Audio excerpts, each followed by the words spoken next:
मी सातारा शहरवासियांना, शाहूनगरवासियांना, मातंग समाजातील सर्व बंधू आणि भगिनींना आवाहन करेन, तसेच बहुजन समाजातील सर्व बांधवांना भगिनींना आवाहन करेन।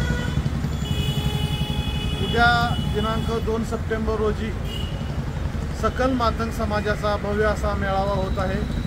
त्या मेळाव्याला जिल्ह्यातून सर्व मातंग समाजाचे विविध पक्ष संघटनेचे पदाधिकारी, कार्यकर्ते तसेच माता आणि भगिनी उपस्थित राहणार आहेत।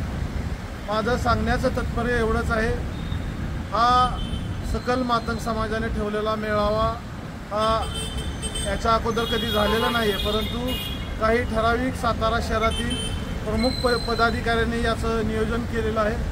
त्याच्यामध्ये प्रामुख्याने कांतीलाल कांबळे असतील, मी असेल, बंडू गाडगे असतील, मनोज मिठापुरे असतील, पप्पू कांबळे असेल, सचिन कांबळे असतील, प्रतापसिंह नगरमधले कार्यकर्ते आहेत, जिल्ह्यातील कार्यकर्ते आहेत, सत्यवान कमाने आहेत तिकडून, त्यांनीही 200-300 लोक आणण्याचा ध्यास घेतलेला उपक्रम, त्यांनीही गाड्या वगैरे ठरवलेले आहेत। आम्ही साताऱ्यातून आमची सर्व टीम या मातंग समाजाच्या मेळाव्याला 200 ते 300 कार्यकर्ते बाईक रॅलीने जाणार आहे, किंवा मग वेळ पडली तर आम्ही जे आत्ता विधान परिषदेवर जे आमदार गेलेले आहेत माननीय अमितजी गोरके साहेब, त्यांचाही उद्या सन्मान होणार आहे। मातंग समाजाच्या वतीनं भव्य असा नागरिक सत्कार करण्यात येणार आहे।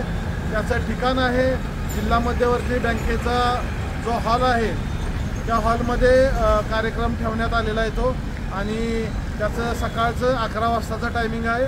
मातंग समाजातल्या अडीअडचणी, विविध प्रश्न सांगण्यासाठी सर्व बंधू भगिनींनी आणि कार्यक्रमाला त्या तिथं उपस्थित राहावे, कारण का आम्ही माननीय आमदार साहेबांना सांगितलेलं आहे की आपण समाजाच्या अडीअडचणी ऐकून घ्याव्यात आणि त्याच्यावर समाजाचे जे काय प्रश्न आहेत त्याच्यावर मार्ग काढावेत, असं आम्ही त्यांच्याशी चर्चा केलेली आहे। आमच्या प्रमुख पदाधिकाऱ्यांनी त्यांच्याशी बोलणं केलेलं आहे। त्यामुळे उद्या दिनांक 2 सप्टेंबर रोजी जिल्हा परिषदेशेजारी जिल्हा मध्यवर्ती बँकेमध्ये हॉलमध्ये उद्या कार्यक्रम असणार आहे। त्या कार्यक्रमाला सर्व मातंग समाजातील बंधू भगिनी आणि सर्व शहरातील जेवढ्या दलित वस्त्या आहेत, जेवढ्या आपल्या समाजाच्या वस्त्या आहेत, सर्व लोकांनी जाणून येऊन त्या कार्यक्रमाला उपस्थित राहावी आणि कार्यक्रमाची शोभा वाढावी, असं मी सर्व शाहूनगरवासियांना आणि समाजातल्या लोकांना आवाहन करतो।